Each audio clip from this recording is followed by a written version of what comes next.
Perhatikanlah hikmah Al-Quran dalam menjelaskan innal insana lafi khusrin.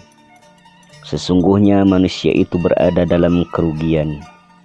Surat Al-Asr ayat kedua. Allah subhanahu wa ta'ala mempersempit dan mengkhususkan pengecualian tersebut.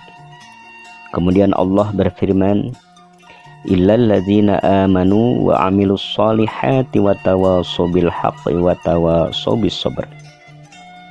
Tetapi ketika Allah berfirman di dalam surat At-Tin, tsumma radadnahu asfala safilin, kemudian kami mengembalikan dia ke tempat serendah-rendahnya, yaitu neraka, maka pengecualiannya agak meluas dan bersifat umum.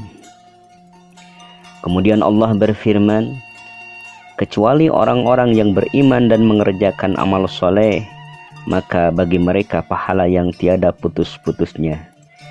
Illal ladzina amanu wa amilus solihati falahum ajrun ghairu mamnun. Allah subhanahu wa ta'ala tidak menyebutkan mereka saling nasihat menasihati, wa tawassaw bil haqq wa tawassaw bis sabr. Hal itu merupakan ketentuan tambahan akan perbuatan itu sendiri. Maka barang siapa yang tidak melakukan hal itu, berarti dia mengurangi keuntungannya, sehingga dia termasuk orang yang merugi, tetapi tidak menyebabkan berada di tempat yang serendah-rendahnya, yaitu neraka. Terkadang manusia itu melaksanakan kewajibannya, tetapi tidak menganjurkannya kepada orang lain. Dengan demikian maka sesungguhnya amar ma'ruf dan nahi munkar itu merupakan urutan selanjutnya. Apabila mereka menasihati dalam mentaati kebenaran dan nasihat menasihati dalam menetapi kesabaran, maka mereka akan mendapatkan keuntungan. Sedangkan kerugian akan menimpa orang-orang yang hanya melaksanakan kewajibannya sendiri, keluarganya, dan tidak memerintahkan orang lain untuk melakukan apa yang mereka lakukan. Memutlakan kerugian merupakan satu segi, sedangkan kerugian yang mutlak merupakan segi yang lain.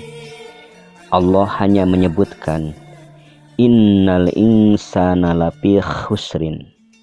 Sesungguhnya manusia itu benar-benar berada dalam kerugian. Manusia itu ada yang beruntung dalam berdagang dan mengalami kerugian dalam masalah yang lainnya.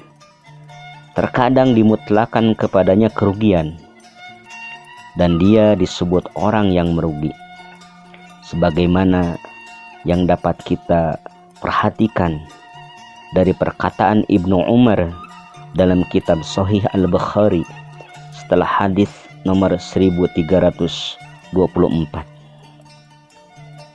Abdullah ibnu Umar radhiyallahu anhu berkata, kami benar-benar banyak mengalami ketertinggalan, padahal hanya satu bagian dari ketertinggalannya itu. Ketika Allah berfirman dalam surat At-Tin, tsumma radadnahu asfala safilin, kemudian kami kembalikan dia ke tempat yang serendah-rendahnya, yaitu neraka. Allah berfirman di dalam surat Al-Asr, illal ladzina amanu wa amilus solihat. Maka Allah membagi manusia ke dalam dua bagian. Ketika manusia memiliki dua kekuatan, yaitu kekuatan ilmu dan kekuatan amal, maka manusia berada dalam dua keadaan, yaitu keadaan di mana manusia mengikuti perintah yang lainnya, dan keadaan manusia di mana dia memerintah yang lainnya.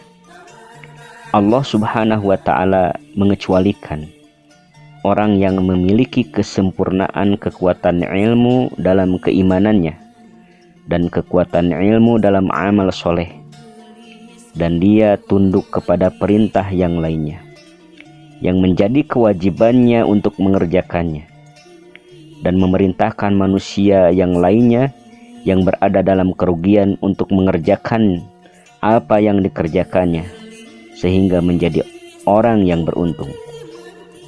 Karena sesungguhnya seorang manusia itu berada dalam dua keadaan, yaitu keadaan yang memberikan kesempurnaan bagi dirinya dan keadaan yang memberikan kesempurnaan kepada orang lain.